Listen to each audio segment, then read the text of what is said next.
So here, we have to break the story.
We're trying to do our best at least.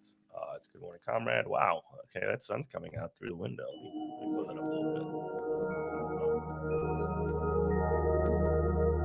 It's a nice day. It's a beautiful day in the neighborhood for a beautiful Wednesday. It's gonna be another hot one. You know how it is.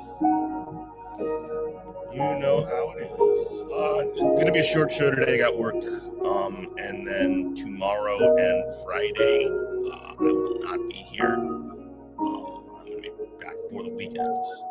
That's for sure. But tomorrow and Friday, I have going on a little quick, like 2-day getaway vacation. Maybe we'll do like a little stinger show here or there. But I'm not planning on it. Just for that reason, I'll leave a heads up on that. But yeah, see G Wolf's in chat. What's going on, G Wolf? How are you today? It's nice to see you on this beautiful Wednesday.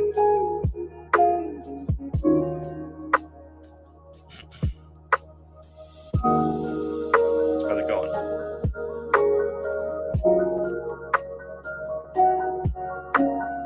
Finally getting this goddamn office finished up.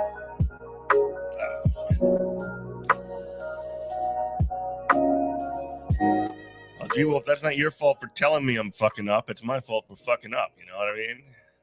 You know what I mean? You gotta turn the music down.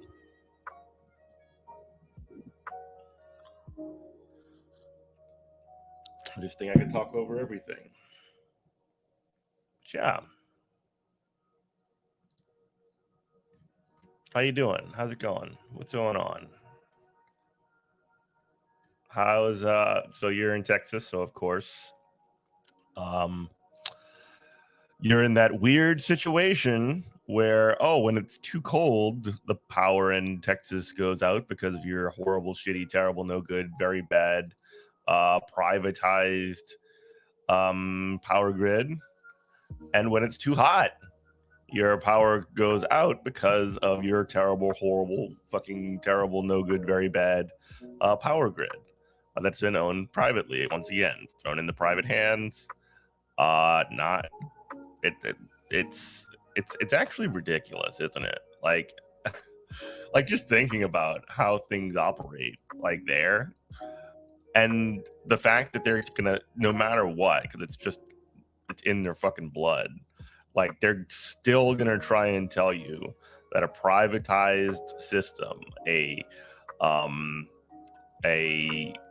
privately owned, privatized system run for profit is run better than a public system. Why? I mean, there's no actual answer to that other than the fact that they just say it enough times that people just sort of like it sticks in their brain, right? It sticks in people's brain that, well, it's got to be true because it's been said so many times. I've heard this so many times that my mind has sort of like glommed on around this idea. So like, you know, people sort of like lies become normalized when they're said enough times, essentially. And that's what's going on here, I think. Because I mean, Jesus Christ. Also, oh my gosh, let's not forget how normal Ted Cruz is. Let's not forget how normal Ted Cruz is. Let's pull that up real quick.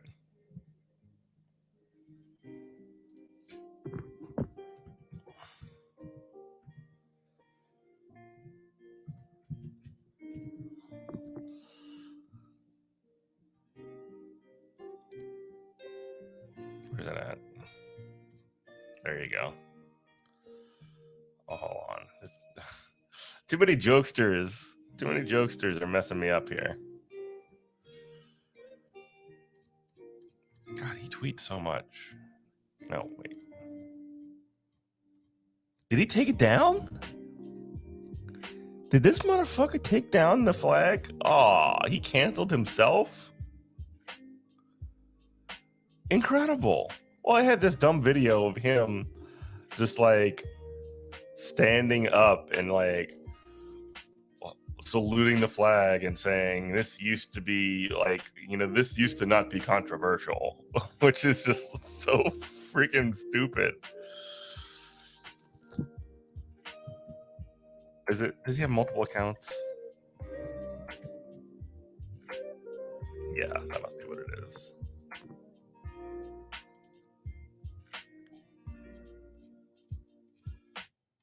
Yeah, here it is. Okay. All right. Here it is. Morning, Ginny. Incredible. Indivisible. He's just saying the Pledge of Allegiance. I pledge allegiance to the flag of the United States of America and to the republic for which it stands. One nation. Sorry for that, not giving the trigger warning for Ted Cruz. But yeah, to the flag. That's the United States of America and to the republic. That's the guy who is the senator of the state that is just now essentially on fire or in an oven. I pledge allegiance. Yeah, just a man in the camera, totally normal. God, what a fucking piece of shit. I hate Ted Cruz. I don't think anybody likes Ted Cruz. All right, I did want to do quick talk about this sort of situation with the guy that I don't want to stick on this for too long. Mostly we're doing a short show today, like I said before, but also like, I don't know. I don't like getting mixed up in drama too much. I love knowing about the drama, but like, I don't like getting mixed up in it. But I think that this is sort of worth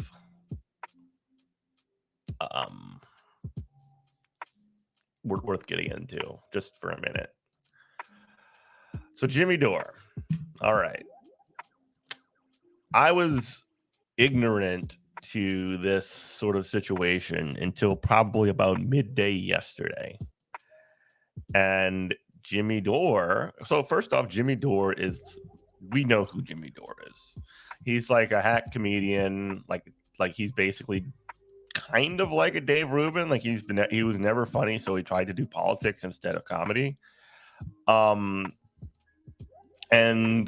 as a result of that, he sort of like got edgier and edgier over time. And he used to work at a company called the Young Turks. I used to watch the Young Turks quite a bit, actually. I don't watch it so much anymore. Though I still have a lot of respect specifically for Anna Kasparian, who's one of the hosts over there, right? Well, anyway, Jimmy Dore has been feuding with the Young Turks for probably about a year, like just fighting with them for dumb drama reasons. He'd been taking edgelord positions of not supporting Bernie Sanders in the campaign, which was sort of ridiculous. And then also things like force the vote, where they essentially say that AOC has more influence than she actually has. Yeah, all my homies hate Jimmy Dore. That's true. But anyway, and I gotta like throw out a little bit of a trigger warning here, because this is actually very sort of disgusting. And like, I'm not one to be like, light about these things. I don't want to like throw around the term or whatever, but like, he's about to talk and he's bringing this up. Number one, he's got like open DMs from like a private conversation with Anna Kasparian to start with. So let's take a look at this. She did this to me. She sent a DM to me last night. The last DM she sent me was April 14, 2016. Watching you guys kick ass right now. That was her last DM to me. But here's how she's trying to threaten me. And I'll tell you why this is a big... Maybe there's a reason she hasn't DM'd you in 4 years, you fucking asshat. Or 5 years. Big mistake on her part. She says, I'm sure you remember when you constantly made inappropriate comments about how sexy you found me at work and even felt the need to ask me where I shop for my jeans so you can buy a pair for your wife so she dresses better. Thank you. That was followed by an apology card you wrote me for the degrading harassment. I've been holding back, letting you run your mouth nonstop as if you're some sort of warrior for what's good in the world. That's going to change. So now she's, instead of saying I'm paid by the Russians or saying I'm working for Assad, she's now going to try to pretend I sexually harassed her when I was at the Young Turks. So I remember I did ask her about, I want to buy a pair of jeans like that for my wife. Apparently that's offensive to her. I don't know if you ever watched the Young Turks, but all they talk about in the second hour when I used to be there was the most outrageous sex stories in the world. All right, let's keep going. Oh, okay. So actually didn't know about this part, but Francesca Fiorentini, who's a female host over there, this is from back in 2012. She talked about being harassed by Jimmy Dore. Shout out to Fran. What are you afraid of if you have the truth on your side? You don't have the truth on your side, so that's why you're going to dodge defending your lies. Nice to know who you really are. Someone who disagrees with you won't troll me, dude. Okay. Get a coffee. Don't troll you. Does anything come out of your head besides bullshit? You're a gutless fucking liar, and if you had integrity or dignity, you come on my show and try and back up your bullshit public of mirroring of me? Public of mirroring of me, but you don't have any integrity or dignity. You're a fucking liar, and he snapped you out. What? Here comes the excuse why you can't come on my show. Like, everything around this guy is like, if you don't come on my show, you suck. Above is the reason I now most certainly won't come on your show. Congrats on all the success, Jimmy. I think you're a decent man. I think you're a fucking liar and a paid shill. Paid shill, maybe you're trying to say? And I'm gonna out you. What the fuck?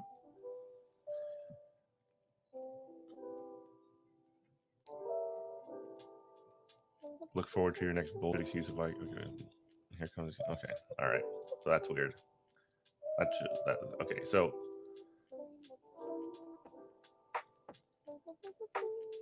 here's the big one, where Jimmy Dore talks about being like literally the creepy thing that he says to Anna Kasparian. This followed by an apology card you wrote me for degrading harassment. Anna Kasparian used to dress when I worked there unbelievably inappropriately for a newsroom. She looked like she was going to a rave. The skirt, one time she came into the newsroom with a skirt so short. It wasn't a pencil skirt. It was like a fluffy one too, but so short that she bent over in front of me, and like a literal fucking pig, right? I literally saw her ass and her thong. She's wearing a thong. I literally saw it. Like, everybody saw it. And I go, "Hey, Anna, nice news skirt." And everybody laughed. Like, they laughed louder than I thought they would. And so it humiliated her. She got humiliated in the middle of the newsroom, and I did it, and I felt bad. I humiliated her, and I felt bad. But then it doesn't seem like he felt bad.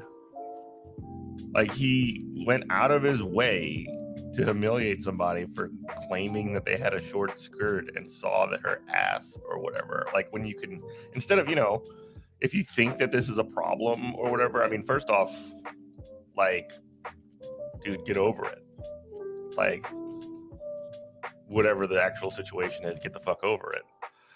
But also, like, if you're going to address the situation, which you should not do, the worst way you could possibly do it is by, like, bringing everyone's attention to what you're trying to say and essentially making, somebody like her, a woman in essentially like a male-dominated part of in a male-dominated like media spot, feel like extremely uncomfortable.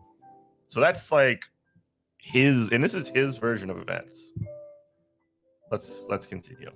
At that time we were friendly, and I was just busting her balls, right, for dressing like that in a newsroom.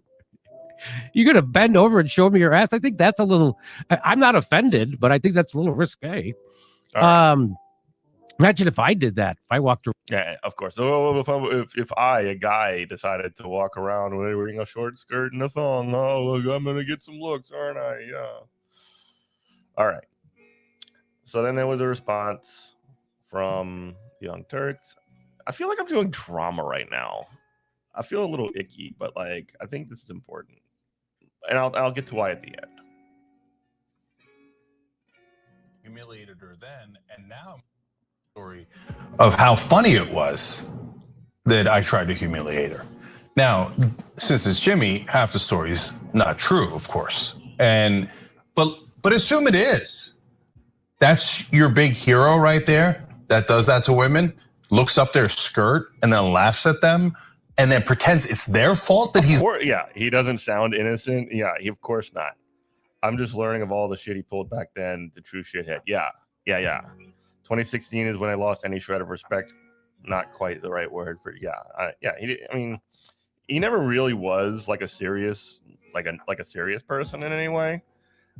He was always kind of like an edgelord shithead, but like he was an edgelord shithead that like supported Bernie, so people put up with it, which is like,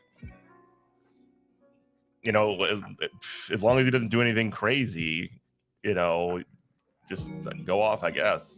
But like, considering that all this shit was bubbling behind the surface, yeah, it all blew up. He's looking up their skirt. Now, parts of the story that aren't true. Of course, Anna wasn't wearing a skirt that short. Of course, nobody else saw. That pervert was trying to desperately look. That's why he made apparently several comments about her body before. And by the way, who was in the room? Anna was teaching at the time, and she had brought in her students, her college students here. No, they did not laugh out loud. Jimmy, in his own mind, thinks it's hilarious to be a pervert sexual harasser like that, and thinks, oh, all the kids will love that. It'll be such a funny joke as I try to humiliate their professor in front of them. Yeah. So the reason why he wrote the apology card was because every time he had made inappropriate comments about me at work, I ignored it. You know, but as I was walking into the studio, because my students were supposed to watch the show, it was their final assignment, watch the show, and there was a so she is essentially like been, so just a little background that people don't know, if you don't, like Anna Kasparian's been kind of like the number 2 person at the Young Turks for a couple of years now, and she's kind of worked herself up from like second half sort of like light stories, you know, person to like a very serious political journalist. And she's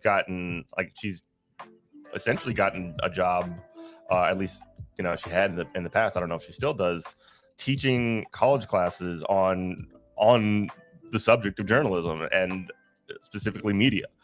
And so she's, I don't like getting into like somebody like this person's accomplished or whatever, but like she, if anyone is, she definitely is. And, you know, in that kind of a situation, if you don't have any talent and you know it, or if you don't have any kind of if you're not shit and you know it, the only way that you can sort of get yourself over is by putting other people down. And you see this, you see a woman essentially that is having success and that is having influence. The objective becomes to put them in their place. Written assignment related to the show. And as I was walking in with them, that was when he made the comment, and he didn't make a comment about a news skirt. He made a comment about how sexy my legs were in front of my students. And it was degrading, obviously, and I want my students to respect me and take me seriously. Seeing an older man that I work with talk about my body like that in front of my students was wrong. And so for the first time, I actually snapped at him and told him to never make a comment like that about me again. And so I think he realized, oh, I think I might have gone, I think now she might actually like make a big deal about this. And that's why he wrote me that apology card to basically try to calm things down. But I mean, comments continued after that. Like that's who he was. And he was, he pretends as if he's like a fighter for progressive values. I heard the way that he spoke to producers here. He is anything but the so-called leftist that he tries to present himself to be. And his audience reflects that.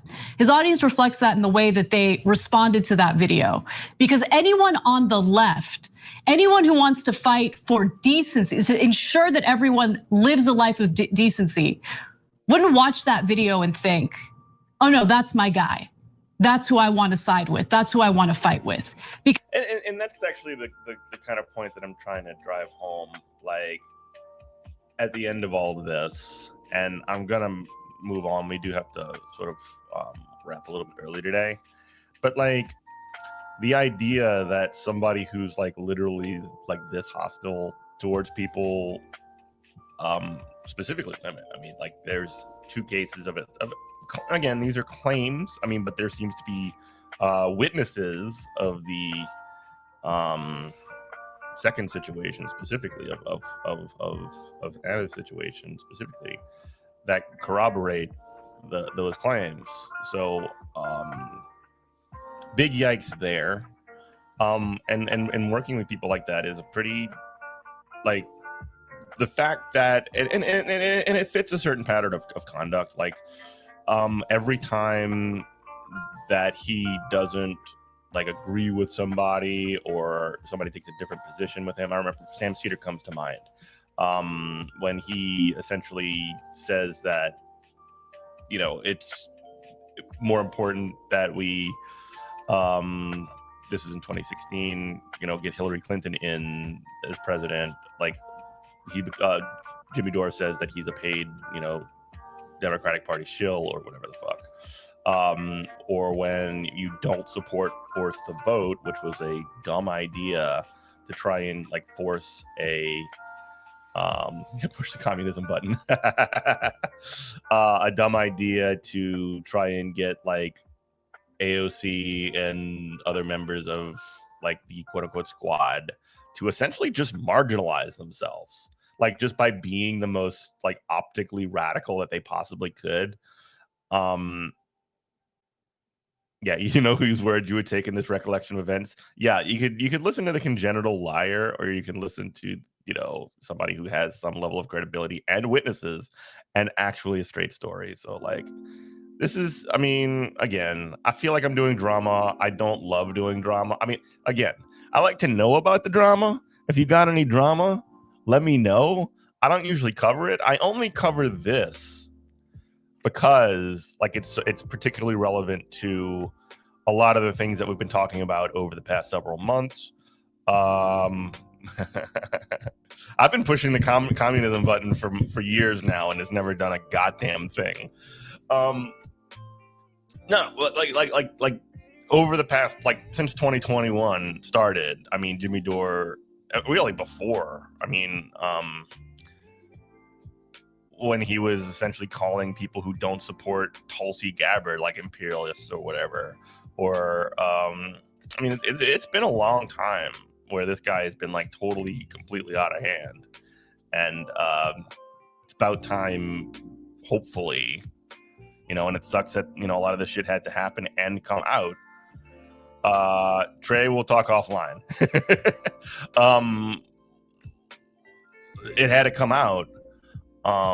And people had to like deal with it like this directly for hopefully this leads to people not taking Jimmy Dore seriously anymore. Like maybe this is something that will, you could say that makes me in favor of cancel culture or whatever the fuck, but like I'm not going to that level or whatever, but like I think that having people who are like so unbelievably shameless about, like, first off, like this fairly recent experience or incident of harassing somebody, and then like essentially like making up a fucking fake story and trying to smear them. And also he's dumb as fuck.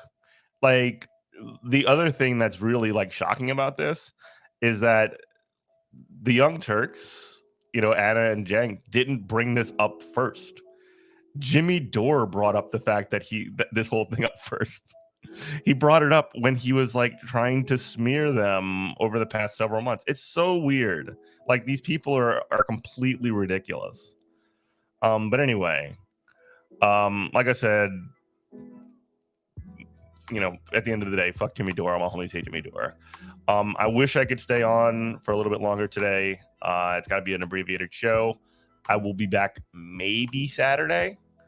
I got work today, and I'm taking a little quick weekend or vacation. Or really end of the week, not even a weekend. But you can listen to our show on WHIVLP New Orleans 102.3. It's dugger than a bag of hammers and twice as useless. Yeah. G Wolf, don't put your air condition too high, buddy. Be safe out there in that wild land of Texas, where the power grid is just like owned by the world's worst fucking people. It stays on till August. Full time. There you go. Keep cool, buddy. Keep cool. And yeah, so we'll be back on. We'll be back on hopefully Saturday. We might get a little surprise show in, but we'll see. But next 2 days I'm gonna be taking off for a little trip.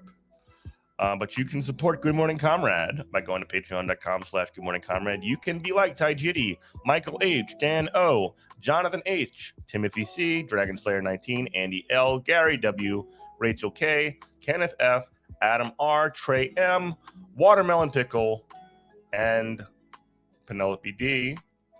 They are the people that make this show possible. They keep me getting up early in the morning. So there you go. Stay safe out there. There you go. All right, everybody. Love you. Bye-bye.